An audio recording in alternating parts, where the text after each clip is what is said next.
streaming live on YouTube. Oh, now I just saw meeting is now streaming on YouTube. Just showed up. Well, Never mind then. I did not call the meeting to order because when the selectmen have their meeting, they do the roll call, then they call it to order. And have a remark. Which Maybe I wrote it, do it in any order you wish. I apologize for intervening. as long as I check off all the boxes, but thank you for checking on the YouTube. All right, Jim Hogan, Jim Hogan, aye. Hamilton Soriano, not present. Nita Karanjkar, Nita Karanjkar, aye. Jocelyn McElhenney, Jocelyn McElhenney, aye. Charles Recchia, Charles Recchia here.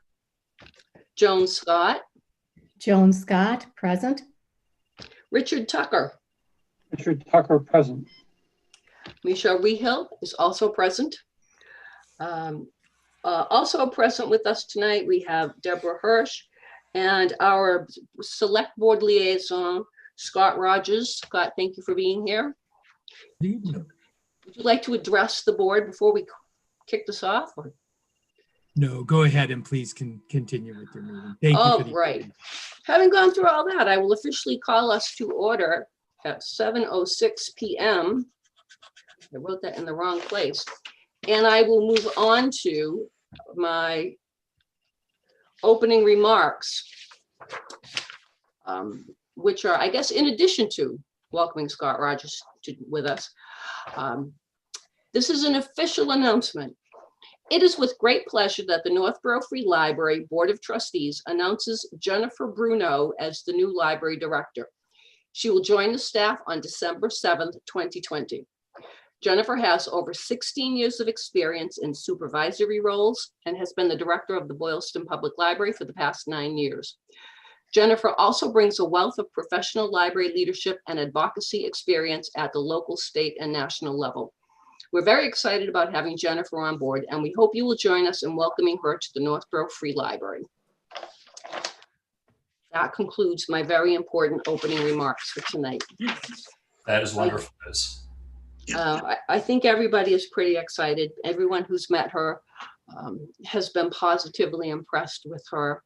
And I look forward to working with her over the coming years. So after that, and I will ask, the next item is the approval of the minutes from the meetings of September 8th, 2020, October 8th, 2020, October 13th, 2020, and October 19th, 2020. Are we allowed to vote on all of them as a bunch, or do we have to vote on each one of them separately? My experience is individually, but you're the chair. Can I have a motion to clump all of them together? Otherwise, we have to do 4 roll calls, one for each. Yeah, we could do just 2. We could clump them together in one vote. I hate to be parliamentary. You clump them together as one vote and then vote on them as a second vote. That'd be easier.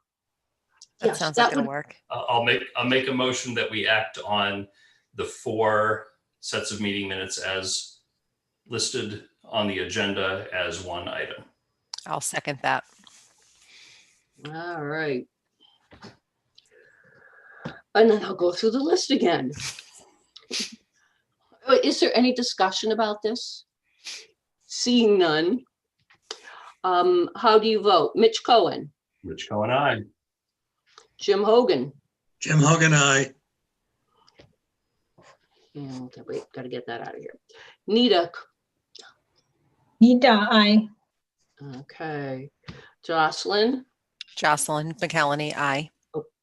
Thank you. I just realized I started just doing first names. Charles Recchia. Charles Recchia, aye. Joan Scott. Joan Scott, aye. Richard Tucker. Oops, you mute. Sorry. Can you unmute yourself, Richard? Oh. Richard Tucker, aye. Thank you. And Michelle Rehill also votes aye. So that being said, move on to the approval of the minutes. Does anyone have any questions or concerns about any of the minutes from the 4 meetings? I think we looked through them pretty carefully to make sure that there weren't any typos. I found the typo if you want it. No way. Which Oh, one? Richard. Way, Of course, Richard did. way. On the special meeting of October 19th, 2020, the second to the last paragraph says the board should offer the position to Jennifer Brunel, subject to a successful negation with the town. Oh, Negotiation. we won't want to successfully negate her, so we want to negotiate with her. You know, thank you, Richard. I did see that one, and I don't know how I did not This is the note it. spell check overruling me. Yeah, And so I'll correct that, no problem, and send it off. Thank you. so we Also, will, on a, I think, somewhat less critical note, Jocelyn's first name is misspelled in the next paragraph. Oh, yeah, it is. I don't even notice anymore. But if we're making a correction to the minutes, we can update that. If Jim, if you wouldn't mind updating that as well. Jocelyn. Apparently. You got McKelney right. I'll take it. Hey, Yeah, I never get it right. All right, so all those in favor of, oh, wait, we need a motion to accept the meetings, the minutes as amended. I'll move that we accept all 4 meeting minutes as amended. I'll All second right. that. Thank you. That was Joan. Yes. Thank you. All right, so now we will take vote. All those in favor, Mitch, Going aye. Jim Hogan, aye, Nita Karanjkar, Aye. Jocelyn McKelney, Jocelyn McKelney, aye. Charles Recchia, Charles Recchia, aye. Joan Scott, Joan Scott, aye. Richard Tucker, Richard Tucker, aye. and Michelle Rehill also says aye. I thought we were never going to get through that one. Thank you. All right, next up, the 2021 appropriations report. Does anyone have any questions about any of the line items or any concerns or anything for this fiscal year to date?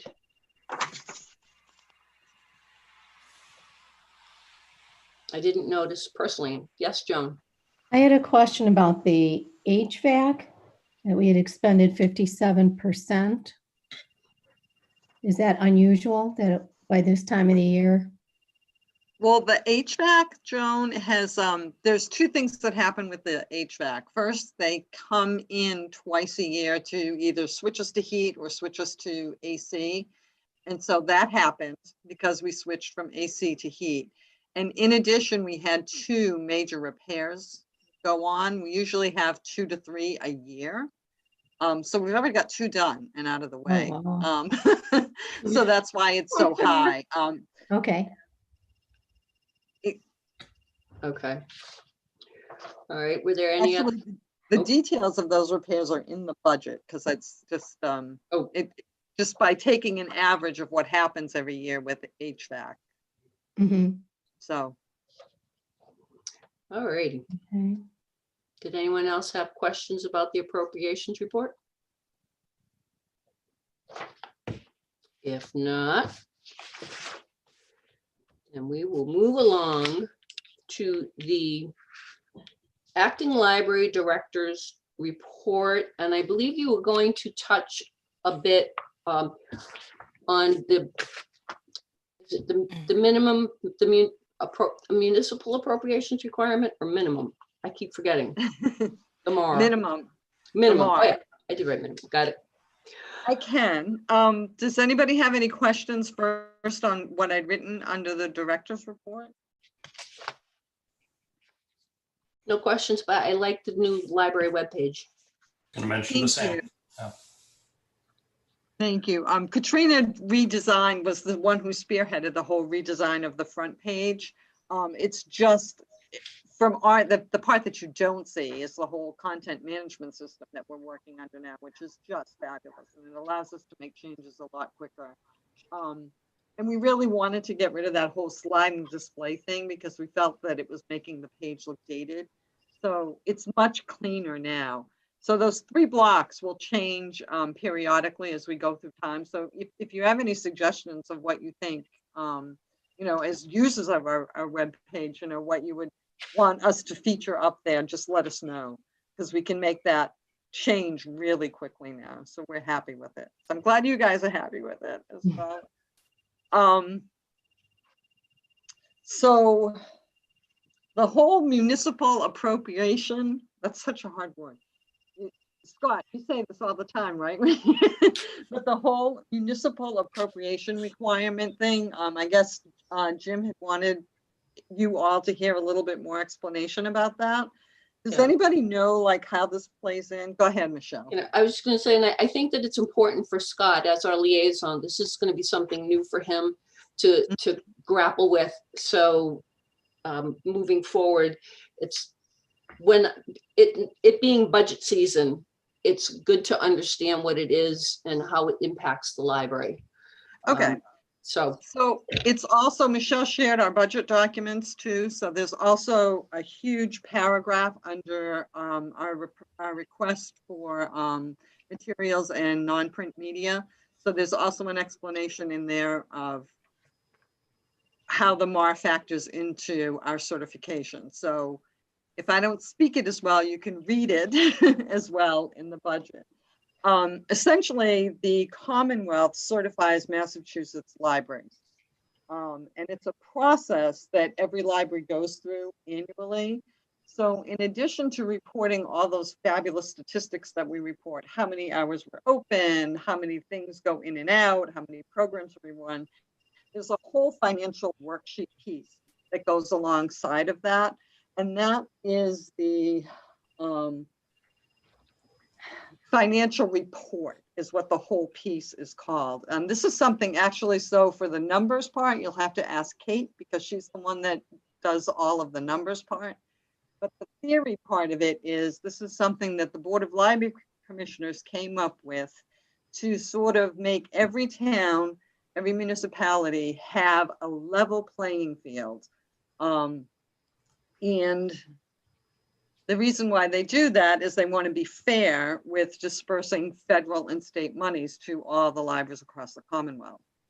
So what happens is the part of the requirements that we fall under are dictated by our size and by the amount of money that the town appropriates for our budget. And there's a little formula where each community has to meet a minimum appropriation requirement, or the MAR. So every year, the Board of Trustees, Massachusetts Board of Library Trustees, Commissioners rather, excuse me, you're the trustees, they're the commissioners. Every year, they ask us to fill out this worksheet that will calculate our MAR. And what it does is ensure that the town is giving the appropriate funding budget for their library as compared to their size and everybody else across the Commonwealth. And there's a lot of different factors that go into it. They look at how many hours we are open to the public. And in those hours, do we have evening hours? Do we have weekend hours? We always qualify for that. And then there's the other thing that's part of the worksheet is how much money do you actually spend on library materials for your community? And that has to be 90% or more. They pull out all these other things, like they'll look at salaries for the people, but not the benefits for the people. It's a pretty complex formula in my mind, not to Kate, she's been doing this for years, but it's a set formula where they'll ensure that we spend a specific amount on our materials budget. So it's sort of like you're doing an integral. You have your total municipal requirement, and then you have this piece that you must spend on library materials. And it's got to work out so that it meets the requirement of the MAR, which is like an average of the past 3 years, plus what the town appropriated, and it's got to be within a certain range to meet certification. If anybody ever wants to look at the details, I have it in front of me, but it's really hard to explain because it changes every year. So I hope I've confused you all completely. Does Well done. Yeah. So you're constantly in a battle between, you know, your total budget from all sources, how much the town has given you from the town coffers versus funding from every place else, and how much money you spend on materials. And if it works out, you get the right appropriation, then you're in the running for certification. And you want to be certified. Right. No, but the key thing, I think, is what happens if you don't meet that, the MAR? If you don't meet the annual municipal appropriation requirement, if you don't meet that, then you are decertified. And the consequences for that are pretty dire. It means that, first of all, you don't get any of the state or federal money. And in our case, that averages, I believe it was $2,300 on average over the past 3 years. So that's gone. 23,000. Wait, it's 23,000. 2,300. It's an At the federal level or the state level? Sorry. the state level. Well, see, the state has state and federal monies that they can disperse, right? So if you're Yep. not certified, then you're not in the running for your piece of the pie. You don't get it. You also lose the ability to apply for additional federal monies that they have, all those, their LSTA grants. Our library has benefited from that we've created the delivery to the homebound with the LSTA grant. We created our conversation circles, English conversation circles with the LSTA grant. You're ineligible for any of that extra federal money. The big thing is you also lose your ability to go to a neighboring library and take out any materials from their library. So you lose interlibrary loan. Right, but you also lose the ability to, like, if you live in Northborough, you can't check out a book from Shrewsbury or Westborough either. Right. Okay. We can do that now. You can do that now. Because of our certification because we're a certified library in the Commonwealth, you can, with your CW Mars card, you can go to any library that's also a CW Mars card and check out libraries or check out books from their libraries, or you can ask for a book from their libraries to be delivered here to you in Northborough. If you're decertified, that service is eliminated. All those books that we get back and forth from other libraries, gone. We can no longer participate in the delivery system. So that means our townspeople would only have access to what we have here in the library. So the other piece of it too is, as part of our regular budget, there's a portion of that state monies that we get every year that pays for our CW Mars membership. So it puts that membership in jeopardy. And that's how all this business is done. And we check out books that way, we process interlibrary loans that way. And that would have to come from another source, or you'll be checking books out the old way on pen and paper. And then we'd have the whole electronic catalog, your ability to place a book on hold and have it magically appear. That's why we have our CW Mars membership. And we'd be losing half of that if we don't get that annual state aid grant. Okay. So we want to be certified. Right. So for Scott's benefit, I'm going to throw this out to you. The past fiscal year, the fiscal year that we are in right now, FY21, our materials budget was cut significantly. And it was a decision that we made to, it was going to be cut your spending or cut your staff.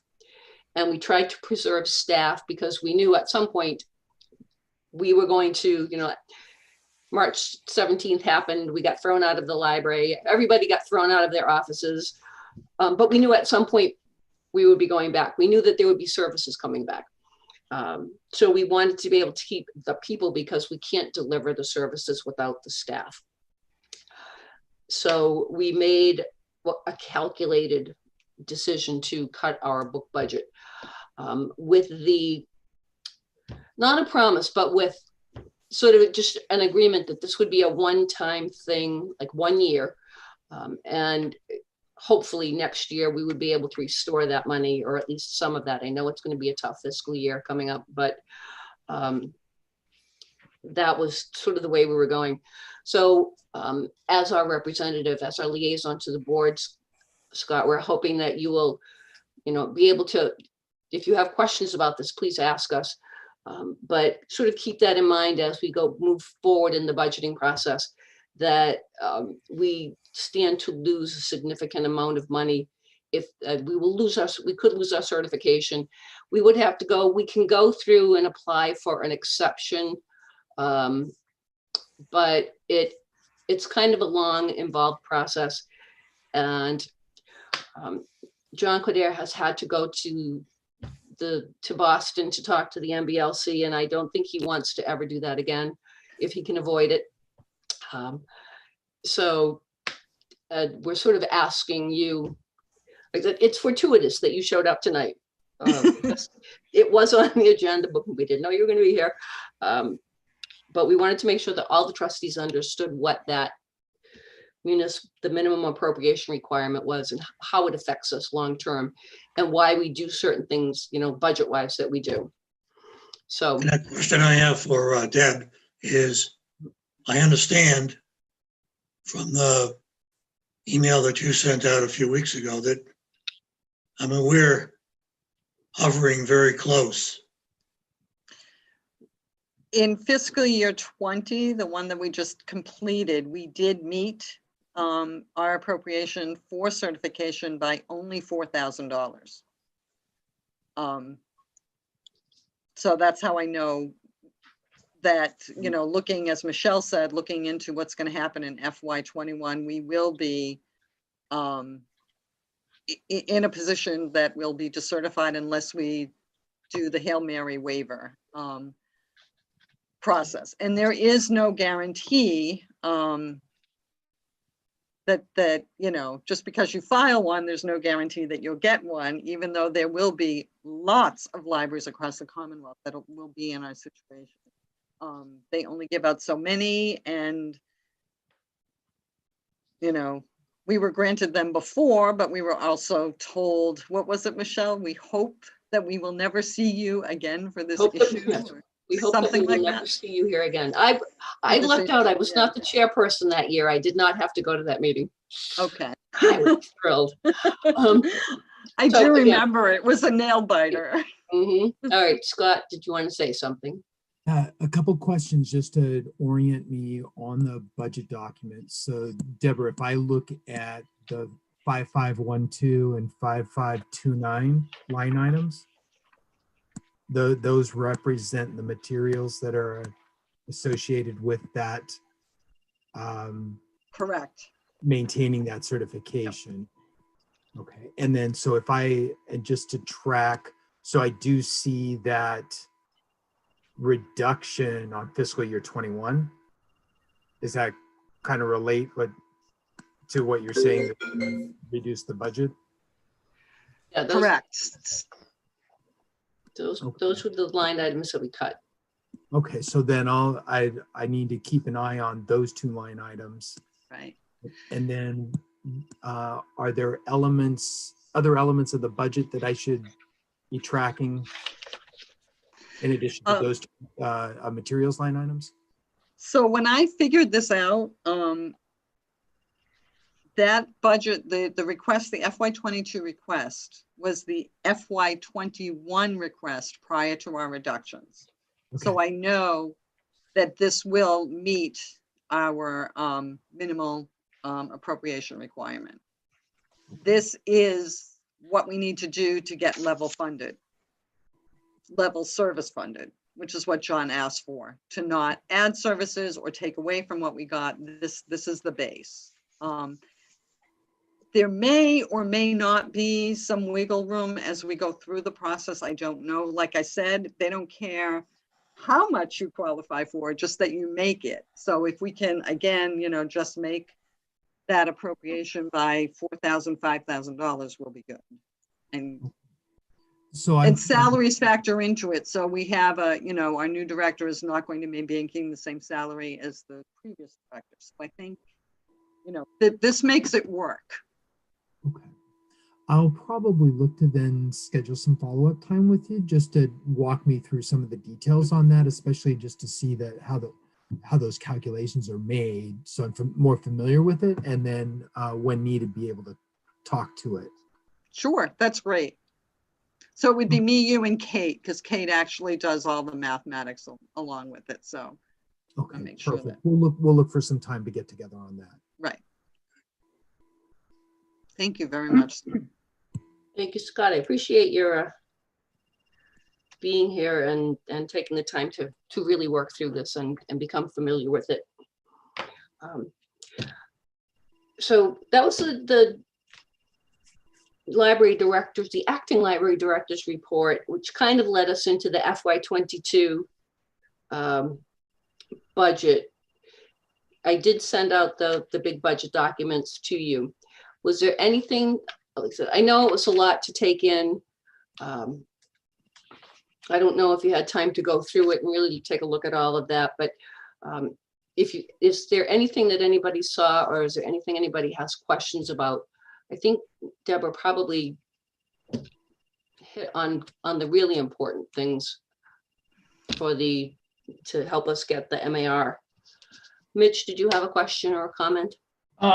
Just a general question. I know I saw a timeline being sent around earlier. I want to make sure that since we will have a new permanent director starting next month, that there will be some time for her once she's on board to review and then work with us and work with John on any changes that she may recommend. Well, that was my intention, Mitch, to make sure that we had a document that was workable for our new director. So the timeline, I posted it up here for her.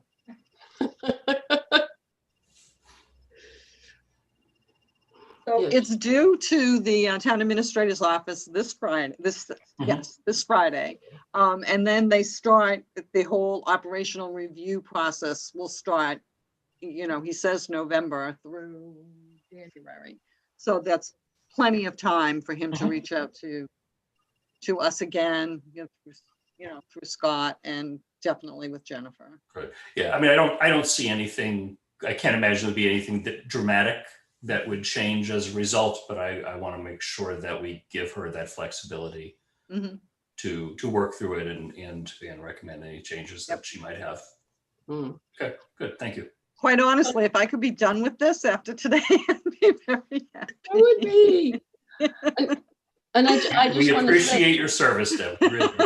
Me too. And a great job. Yeah. Thank you. One of the things that Deborah said to me when she started working on this was, she said, I don't want to box the new director into a corner, and I don't want to commit the new director to something that doesn't fit what their vision is for the library. She said, so I'm going to try to be put in the budget that will work for the town and will work for the director, and make sure that the goals are comfortable goals, that the director they'll be flexible enough that the new director can accomplish what they want to accomplish when they come on board. So, and that's pretty much what you said. Yeah, I just want to make sure that the new director has time to get around this and that Mhm. have what they need. I think one of the things that I concerns me right now is the pandemic is getting worse, not better. And it may well get even worse. Mhm. And the library has been a great asset to citizens in the town as they have tried to work their way through this. Not just giving them things to read and to view, but also the stuff that we're putting up now about job opportunities. And so to me, the library is just critical as we go through this next really, I think is going to be a really, really difficult winter. And we just need to be able to do everything we can to help our citizens weather this storm and get through it physically and emotionally and psychologically. And I just commend the staff for what they've done and the risks that they've taken and the stuff that they've done for all of us. It's been really great, and we just need to continue that. So Thank you, Jim. Thank you. All right. Does anybody have anything else that they want to say about the FY22 budget? If not, don't get excited. I'm sorry. No, Michelle. go ahead. I do have a question. With Scott here, I am curious if you've had any insight into what the budget situation will look like thus far for FY 2022. Obviously, we have no state projections or anything like that, but any gut feelings that John or staff have given you?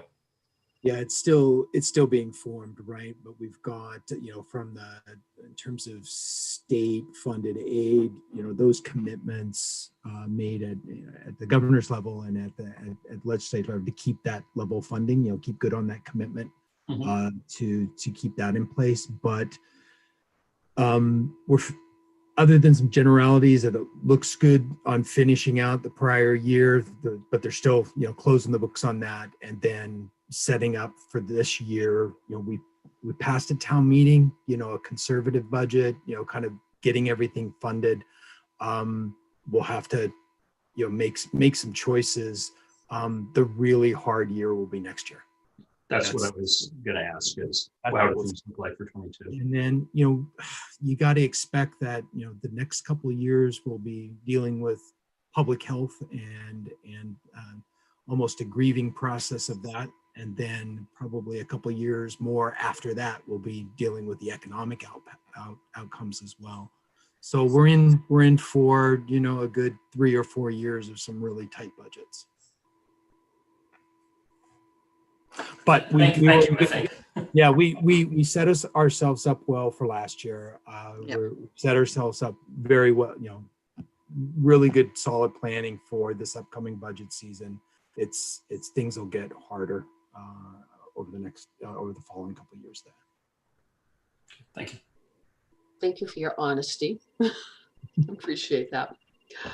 All right, there are two things. Because there is under any other business that may come before the board, there was a request that came in. So we're going to have something, because on the agenda, it says date of the next meeting is December 8th, 2020 at 7 p.m. And there is not usually any other business, but today, Nita would like to bring up a request to the board. And I'm not sure that we really need to have any kind of a motion or an approval of this, but I think just if you give us the information, I just think it's worth noting and being aware that she's making this request. Go ahead, Nita. Thank you, Michelle, for this. And thanks, Deborah, as well. She's also excited with this. So as maybe you know, or maybe you guys don't know, but this Saturday till next Monday, most of our Indian community will be celebrating Diwali. So I was thinking, since with the COVID and all, people are not social anymore, there's so much things going on. So just to give a community a welcome by spreading the love, because that's how the celebrations are. So I was thinking having a small decoration at the library. Usually we do a diya, which is like a lamp filled with oil, but I know with the things out here, I won't do that. So I can have the small, the tea lights Oh, okay. that can go quickly. And that way I can be there for that time the tea lights are on, and I can just, once they are done, I'll just take them out with me.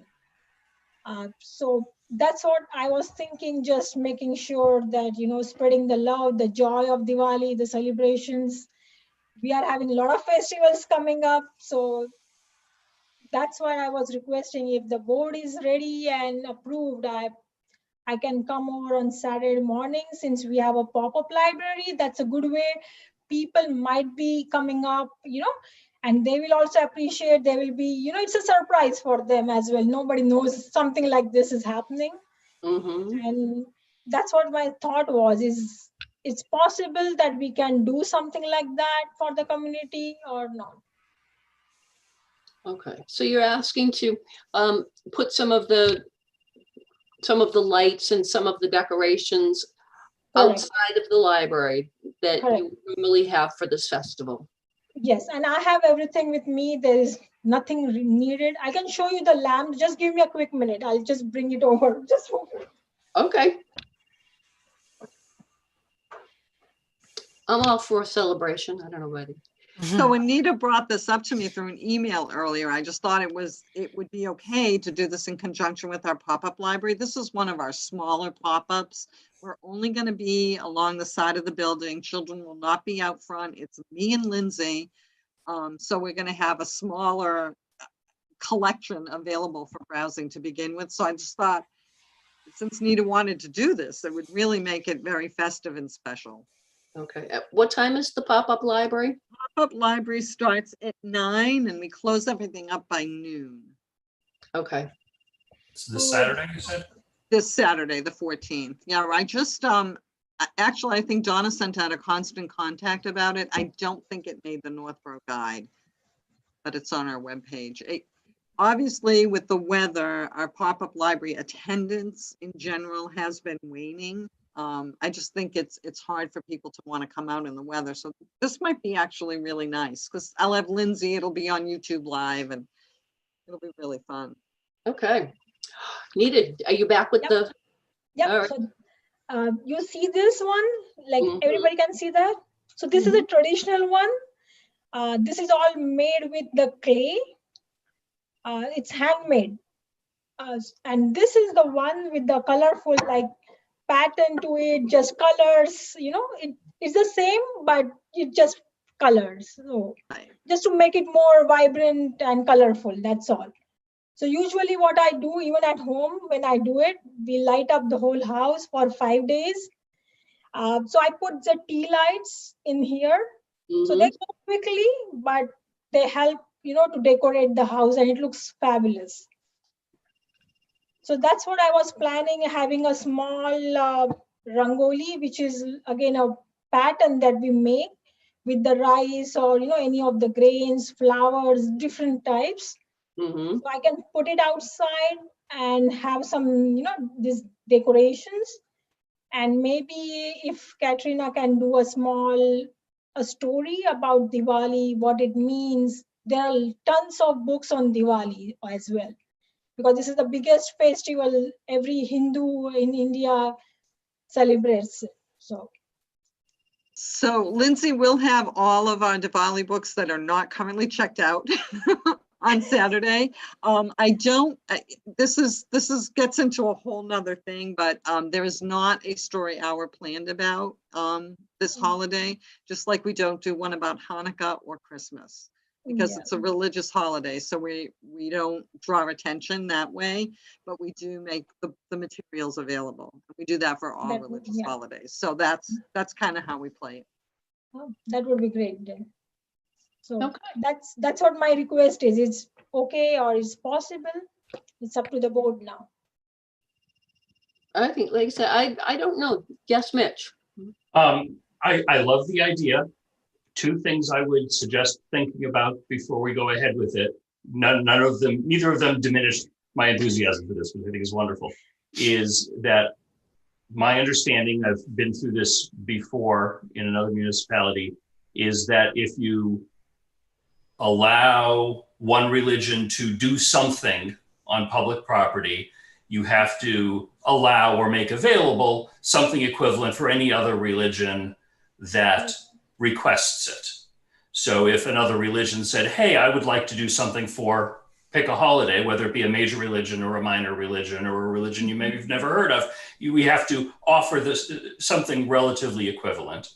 As I said, I think that's fine, but it's something to be aware of. And two, I would suggest to make sure that we wouldn't be violating any town policy is run it by John. I think we have tremendous independence over our building and our property, but I would hate to make an error and accidentally do something that we shouldn't, even if that something is simply informing. That's true. Thanks, Mitch, for that.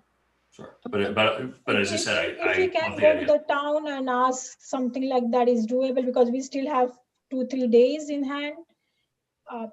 If that is a possibility, then it's fine. If not, I understand that. And I completely get your statement. If one festival, one religion, it might, you don't see that. I didn't think about that before, that this something, could come out. I was just thinking because of all this COVID happened, how to get the community together, and we have a vibrant community. It's all different demographic now in the town. So this is something, kind of a community base where, because we didn't have Apple Fest, we didn't have anything this year. We don't have a tree lighting. So they are coming up with so many different things. So again, this is a festival of lights. It's nothing different than Christmas, but it's just a different way to do it. That's all. I think we should celebrate all the festivals of light. All of them. Yes. And that's the beauty, because I love it. Lot of food. That's all I think about it. You want food? Okay. If I could, we in our family are very sad that we can't go to any Indian buffets for Diwali this year. Sure. All right. So, Deborah, are you in tomorrow? Or is it your? No, they're actually paying me to stay home tomorrow. They're paying you to stay home. All right. You'll be working. No, but I can come in on Thursday. I forgot, tomorrow's a holiday. Yeah. Okay. So and since I work Sunday too, I'm really going to honor the holiday. But I will be in Thursday. I'm not going to take vacation time. Okay. So, like, maybe you could just send an email over to. I'll invite the town administrator to the pop-up and say, also enjoy a small celebration of Diwali. This is a small sidewalk. What's it? Yeah. Exhibit.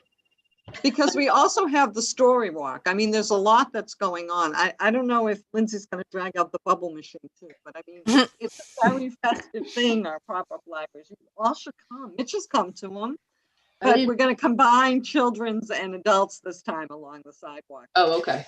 I was going to say, I didn't know Bubbles went to the grown-up pop-up. Well, we had the adults along the side and the children's out in front, but it's because it's just Lindsay and I. We have a shorter, fewer staff on, so that's why we're combining it. Oh, okay. All right. All right. So you're going to check with John just to make sure that it's okay. We're not breaking any rules. And as long as they say it's okay, I don't think it's, like I said, I don't think we need to have a vote of the board unless somebody really wants to do that. But no. All right. So you're going to make a beautiful decoration there for us, Nita? Yes, I will. I'm going to be by there on my Sure. route, so I'm going to check that out. Definitely. All right. Thank you so much, everyone, and thanks for your inputs too. You're welcome. Thanks for doing it. Is there any other business that we need to discuss tonight? If not, the chair would entertain a motion to adjourn. Would someone like to make that motion? I'll make a motion to adjourn. Thanks, Mitch. My pleasure. Would someone like to second that motion? I'll second. Thank you, Nita. I was gonna say, someone must be tired. Come on. I feel like I always move to adjourn. I wanted someone else to do it tonight. I know. I doesn't, considering the day you had. All right, I will take the roll call. All those in favor of adjourning the meeting, Mitch Cohen, Mitch Cohen, aye. Jim Hogan. Jim Hogan, aye. That's not here. Nita Karanjkar, Nita Karanjkar, aye. Jocelyn McElhenney, Jocelyn McElhenney, aye. Charles Recchia, Charles Recchia, aye. Joan Scott, Joan Scott, aye. Richard Tucker, Tucker, aye. and Michelle Rehill also says aye. Thank you all for your participation and your input, and especially thank you, Scott, for joining us tonight. I really appreciate it. And with that being said, I will adjourn.